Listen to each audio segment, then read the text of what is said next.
Hello hi everyone, तो मैं soul Singh Lodhi. तो आपका स्वागत है आपके अपने यूट्यूब चैनल सोल में प्लस पर। आज की वीडियो हम 10वीं के अंतर्गत आने वाले चैप्टर नंबर 5 यानी अध्याय नंबर 5 जिसका नाम है समांतर श्रेणी। उसकी प्रश्नावली 5.2 है, जिसका यह क्वेश्चन है क्वेश्चन नंबर 16 यानी क्वेश्चन नंबर 16 है, जो कि परीक्षा की दृष्टि से काफी इंपोर्टेंट है। ऐसे प्रश्न अक्सर परीक्षा में देखने को मिलते हैं, यह 2 या 3 नंबर में आ सकते हैं। ठीक है, आज की वीडियो हम इसके लिए काफी आसान विधि, आसान तरीके से सॉल्व करना सीखेंगे। ठीक है, यदि जैसे आपको समझना है बड़े आसान तरीके से, तो बने रहे अंत तक वीडियो में। बिना विलंब किए हम बढ़ते हैं आगे वीडियो में। ठीक है, चलो सबसे पहले हम क्वेश्चन रीड करेंगे। तो क्वेश्चन हमको क्या दिया हुआ है? क्वेश्चन दिया हुआ हमको कि वह एपी ज्ञात कीजिए। हमको क्या करना है? एक एपी ज्ञात करनी है। क्या करनी है? हमको एक एपी ज्ञात करनी है।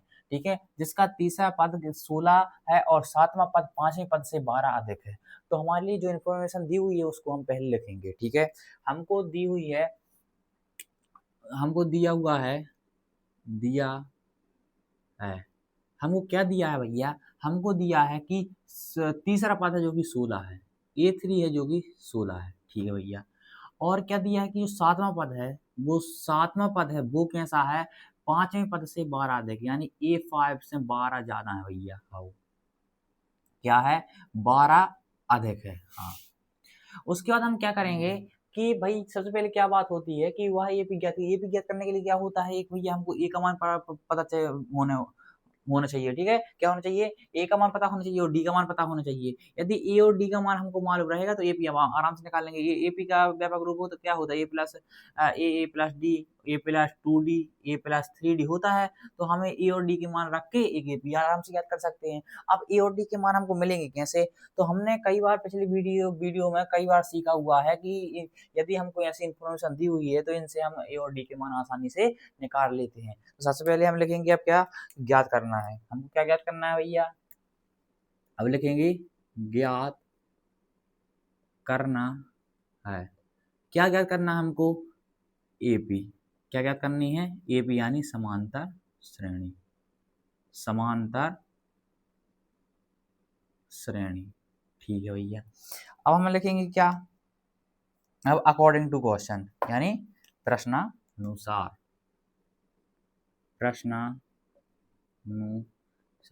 प्रश्नानुसार हमको क्या करना है? सबसे पहले ए और डी के मान निकाल लिए हैं। तो हमको दिया है A3 बराबर है 16 है।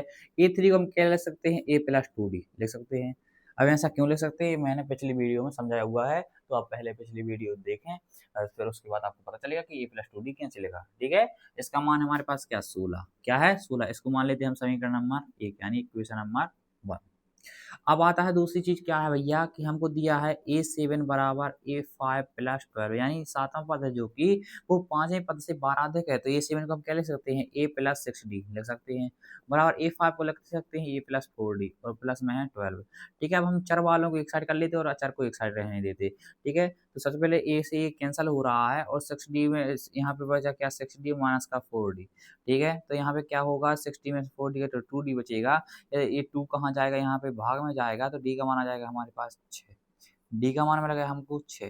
क्या मिल गया है हमको? 6। अब डी का मान हम इक्वेशन नंबर फर्स्ट में रख देंगे तो हमको ए का मान मिल जाएगा।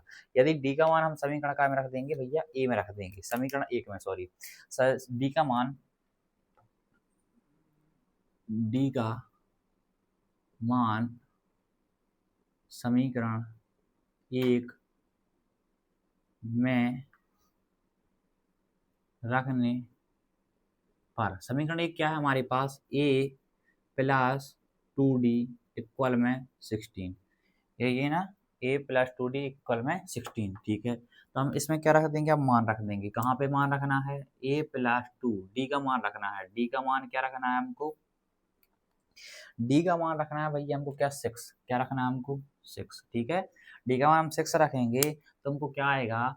A प्लस 6 का जब 2 बार करेंगे, 2 बार करेंगे 6 का, तो क्या हो जाएगा? 12 आ जाएगा, यहाँ पे हो जाएगा 16। ठीक है, अब यदि हम ए का मान निकालें तो 16 माइनस में चले जाएगा 12 यहाँ पे, तो ए का मान आ जाएगा हमारे पास 4। तो हमको क्या चाहिए थी? एपी निकालने के लिए हमको ए का मान और डी का मान चाहिए था। तो हमारे लिए ए का मान और डी का मान प्राप्त हो चुका है, तो हम एपी आसानी से निकाल सकते हैं। अतः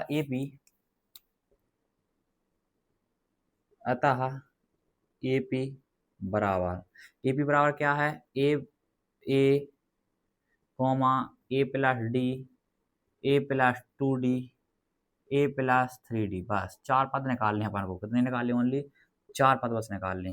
तो अब हम मान रखेंगे सबसे पहले क्या क्या दिया हमको, ए का मान दिया हमको क्या 4, ठीक है। यहाँ पे 4 प्लस डी का मान है 6 प्लस 4 प्लस 2 इंटू में 6, और यहाँ पे 4 प्लस 3 इंटू में 6, ठीक है भैया। अब क्या करेंगे हम, यहाँ पे आएगा क्या 4, यहाँ पे 6 4 10 प्लस 4 6 दूनी 12, 6 दूनी 12, यहाँ पे सॉरी कॉमा है, यहाँ पे कॉमा लगाएंगे 4 प्लस 6 6 दूनी 12 6 3 18, ऐसे ऐसे चलते जाएंगे, ठीक है। जितने पद निकाल ले उतने निकाल सकते हो। 4 10 12 और 4 होता है 16, और यहाँ पे होगा 18 और 4 22, ठीक है। ये है हमारी एपी, ये है क्या हमारी एक एपी जो कि हमको ज्ञात करनी थी, ठीक है। तो यह काफी काफी काफी आसान क्वेश्चन था, ठीक है, और यह बेहद इंपॉर्टेंट है, क्या बेहद इंपॉर्टेंट है। इसके लिए 3 स्टार की रेटिंग मेरे साइड से, ठीक है। तो क्या दिया, सबसे पहले हमको दिया था कि भाई A3 क्या है 16 है, और जो 7वां पद है वो 5वें पद से 12 तक है, बस इतनी इन्फॉर्मेशन जानी जरूरी थी, और बाकी कुछ कठिन नहीं है, ठीक है। और बाकी क्या होता है कि इससे हम इन दोनों दो चीज इन्फॉर्मेशन दी तो उससे हम समीकरण वगैरह बनाते हैं। तो यहाँ पे हमने समीकरण जैसे बनाए तो यहाँ पे हमको डी का मान डायरेक्ट मिल गया, नहीं तो यहाँ पे भी एक समीकरण मिलता तो वहाँ पे फिर विलोपन विधि करते हैं, वो हमने पिछली वीडियो में सीखी हुई है, ठीक है। तो आई होप आपको बहुत अच्छे से क्लियर हुआ होगा। यदि आपको लिए जब वीडियो थोड़ा सा भी पसंद आया हो तो प्लीज लाइक करें एंड चैनल को शेयर एंड सब्सक्राइब करें, ठीक है। आगे की वीडियो का लाभ पाने के लिए हमारे चैनल से जुड़े रहें। मिलते हैं नेक्स्ट वीडियो में, तब तक के लिए bye bye, Radhe Radhe. Thank you for watching.